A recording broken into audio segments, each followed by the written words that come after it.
ക്ഷേത്രങ്ങളെക്കുറിച്ച് സംസാരിക്കുന്ന പുസ്തകങ്ങൾ വായിച്ചിട്ടുണ്ടോ? ഞാൻ അങ്ങനെ ഒരു പുസ്തകം റീസെൻ്റായിട്ടല്ല വായിച്ചത്, കഴിഞ്ഞ മാസമാണ് വായിച്ചത്. ആ പുസ്തകമാണ് മഹാക്ഷേത്രങ്ങളിലൂടെ എന്ന പുസ്തകം. SP നമ്പൂതിരിയുടെ പുസ്തകമാണ്. Hello, welcome back to my YouTube channel. എൻ്റെ പേര് ശില്പദാസ് KP.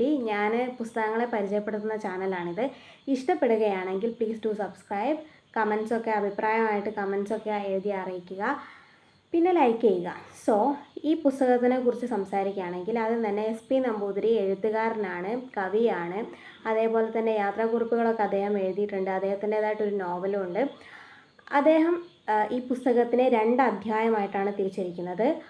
ആദ്യത്തെ അധ്യായത്തിൽ ശബരിമലയെക്കുറിച്ച് മാത്രമാണ് സംസാരിക്കുന്നത്. സോ ശബരിമലയിലെ സ്ത്രീ പ്രവേശനത്തിനെ കുറിച്ച് ഈ ഹൈക്കോടതിയിൽ വിധി പറയുന്ന സമയത്ത് ഒരു പ്രധാന പുസ്തകം, അതായത് അതിന് വേണ്ടിയിട്ട് റെഫർ ചെയ്തൊരു പ്രധാന പുസ്തകം ആണ് മഹാക്ഷേത്രങ്ങളിലൂടെ എന്ന SP നമ്പൂതിരിയുടെ ഈ പുസ്തകം.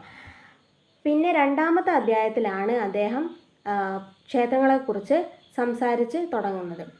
അതായത് മഹാക്ഷേത്രങ്ങളായിട്ടുള്ള ഒരുപാട് ക്ഷേത്രങ്ങളുണ്ട്. അതായത് 8 ക്ഷേത്രങ്ങളാണ് അദ്ദേഹം ഇതിൽ സംസാരിച്ചിട്ടുള്ളത്. അദ്ദേഹം അതിൽ ധർമ്മസ്ഥലം മുതൽ പുത്രിക്കോവിൽ വരെ, ഞാൻ എഴുതി വെച്ചതാണ് കേട്ടോ, ധർമ്മസ്ഥലം മുതൽ പുത്രിക്കോവിൽ വരെയാണ് അദ്ദേഹം ഇതിൽ എഴുതി രേഖപ്പെടുത്തിയിരിക്കുന്നത്. നമുക്ക് ഒരു ക്ഷേത്രത്തിൽ പോയിട്ടുണ്ടെങ്കിൽ അവിടെ നമ്മൾ ആരാധനയ്ക്ക് വേണ്ടിയിട്ട് പോകും, തൊഴും, വഴിപാടുകൾ ചെയ്യും, ഒരു റിലീഫും കാര്യങ്ങളും ഒക്കെ കിട്ടുന്ന ഒരു പ്ലേസാണ് ക്ഷേത്രം എന്ന് പറയുന്നത്. നമ്മൾ കുറച്ച് നേരം അവിടെ സ്പെൻഡ് ചെയ്യും, തിരിച്ചു പോരും. നമ്മൾ അവിടുത്തെ പല കാര്യങ്ങളും നമ്മൾ അറിയുന്നുണ്ടാവില്ല. പക്ഷേ എല്ലാ ക്ഷേത്രങ്ങളും നമ്മൾ പുറമേ നിന്നും കാണുന്നത് പോലെയല്ല.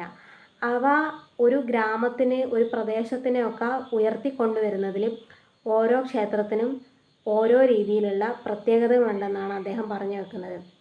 അതേപോലെ തന്നെ മഹാക്ഷേത്രങ്ങൾ മാത്രമല്ല, ചെറിയ ചെറിയ ക്ഷേത്രങ്ങളും വലിയ വലിയ കാര്യങ്ങൾ ചെയ്യുന്നതിലൂടെ മഹാക്ഷേത്രങ്ങളായിട്ട് മാറുന്നുണ്ടെന്നാണ്. അതായത് നമ്മളിപ്പോൾ എടുത്തു പറയുന്ന സമയത്ത് നമ്മളെ സംബന്ധിച്ചിടത്തോളം വളരെ ഫേമസ് ആയിട്ടുള്ള ഒരുപാട് അമ്പലങ്ങളുണ്ടായിരിക്കും. പക്ഷേ അമ്പലങ്ങളെന്ന് പറയുന്നത്, ഈ പേര് കേട്ട അമ്പലമാവുന്നത് എന്താ പറയുക, ഒരു സ്ഥലത്തിൻ്റെ ഒരു പ്രാധാന്യം കൊണ്ടോ അല്ലെങ്കിൽ എന്തെങ്കിലും ഒരു ഐതിഹ്യം കൊണ്ടോ മാത്രമല്ല അത് പേര് കേൾക്കുന്നത്. മറിച്ച് അവിടെ ചെയ്യുന്ന, ആ നാടിന് വേണ്ടിയിട്ട് നാട്ടുകാർക്കും വേണ്ടി ചെയ്യുന്ന പ്രവർത്തനങ്ങൾ കൊണ്ടും അവ മഹാക്ഷേത്രങ്ങളായിട്ട് മാറാറുണ്ട്. അപ്പോൾ അങ്ങനെയുള്ള കാര്യങ്ങളെക്കുറിച്ചാണ് അദ്ദേഹം ചർച്ച ചെയ്യുന്നത്. അപ്പോൾ ഈ ക്ഷേത്രങ്ങൾ എങ്ങനെയാണ് ആരാധനാലയങ്ങൾ മാത്രമല്ലാതെ മനുഷ്യരുടെ വളർച്ചയ്ക്ക് കേന്ദ്രമായിട്ട് മാറുന്നത് എന്നതിനെക്കുറിച്ചാണ് ഈ പുസ്തകത്തിൽ നമ്മളെ പരിചയപ്പെടുത്തുന്നത്. സത്യം പറഞ്ഞാൽ ഈ പുസ്തകം എടുക്കുന്ന സമയത്ത് എനിക്കൊരു മുൻവിധി ഉണ്ടായിരുന്നു. മുൻവിധി പാടില്ല, നമ്മളൊരു പുസ്തകം വായിക്കുമ്പോൾ. ഒരു മുൻവിധി ഉണ്ടായിരുന്നത് എന്താണെന്ന് വെച്ചാൽ, ഇതിൽ ക്ഷേത്രങ്ങളെക്കുറിച്ചും അതിൻ്റെ ഐതിഹ്യങ്ങളെക്കുറിച്ചും പുരാണങ്ങളെക്കുറിച്ചും സംസാരിക്കുന്ന ബുക്കായിരിക്കും എന്നാണ്. പക്ഷേ എല്ലാം പൊളിച്ചെഴുതി അത് മാത്രമല്ല സംസാരിക്കുന്നത്, അതിൻ്റെ ആധികാരികമായിട്ടുള്ള പ്രവർത്തനങ്ങളെക്കുറിച്ചും സംസാരിക്കുന്നുണ്ട്. വളരെ നല്ല ഒരു അറിവ് ലഭിക്കുന്ന രീതിയിലുള്ള ഒരു കൃതിയാണിത്. നമ്മൾ അറിയാത്ത പല കാര്യങ്ങളും ഉണ്ട് എന്നുള്ളതിനെക്കുറിച്ച് നമ്മൾ മനസ്സിലാക്കി തരാൻ ഇതുപോലുള്ള പുസ്തകങ്ങൾ സഹായിക്കുന്നതാണ്. അതുകൊണ്ട് തന്നെ ഇങ്ങനെയുള്ള പുസ്തകങ്ങൾ തിരഞ്ഞെടുക്കുന്നതിലൂടെ നിങ്ങൾക്ക് ഒരുപാട് അറിവുകൾ കിട്ടുന്നതായിരിക്കും.